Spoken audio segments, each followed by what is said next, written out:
So I'm wrapping up 5 weeks of travel and I'm tired and super sick, but I wanted to record a quick video and get in the habit of spontaneous, low production value, short form content because the deep dives are more difficult to do on a consistent basis. I'm gonna find ways of sharing things as they're breaking. Like today, Kimi K2 Thinking came out. And it's pretty mind-blowing. State of the art across all models, open and closed on some benchmarks, including humanity's last exam.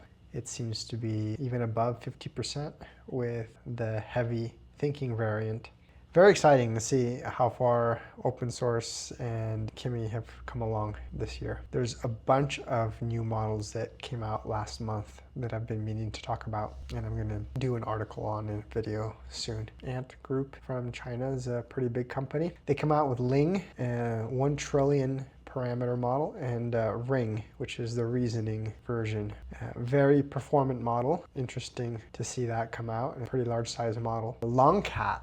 There's a Chinese company that is like DoorDash in the US or Rappi in Colombia, food delivery company. They put out an amazing 560 billion parameter MOE model. It's making everybody turn heads, and they put out an update to it. Longcat Flash. It's incredible. The barrier to releasing leading models is decreasing. And they put out the thinking variant, Longcat Flash Thinking. IBM Graphite came out with an interesting open source model, a new contender in the sparse US open source community. There's not a lot of open source activity in the US, so this is a welcome breath of fresh air. Graphite seems to be a fairly decent model, definitely a welcome addition to the space. Recently, Kimi Linear came out. That was interesting because they have looked at an alternative to full attention. It's something that scales linearly instead of quadratically with the context window size, which makes long context a lot more scalable. They're able to handle with fewer resources and much better performance long context tasks. Interesting from a scientific perspective to see that coming out. Around the same time, however, Minimax came out with a full attention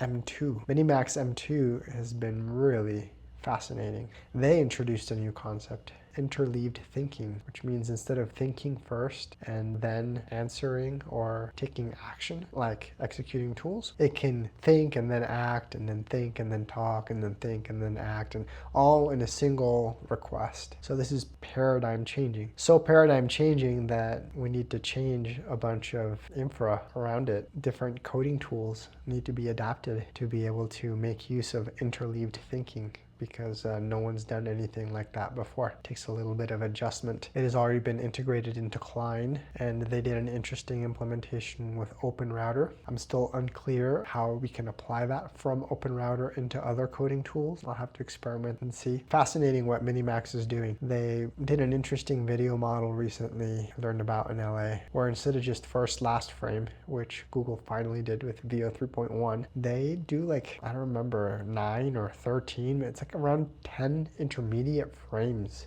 that can be generated and essentially interpolated for the video. So Minimax is definitely an upcoming force to keep an eye on. I'm happy to have connected with some of their folks. And then, as I mentioned, Kimi K2 Thinking came out today. Fascinating to see the power of the thinking. There's some areas in code that it's not as good as some of the proprietary state-of-the-art, but there's other areas in reasoning and in writing that it's just amazing. And of course, the price and the openness are things that can't even be compared. An amazing time we're living in.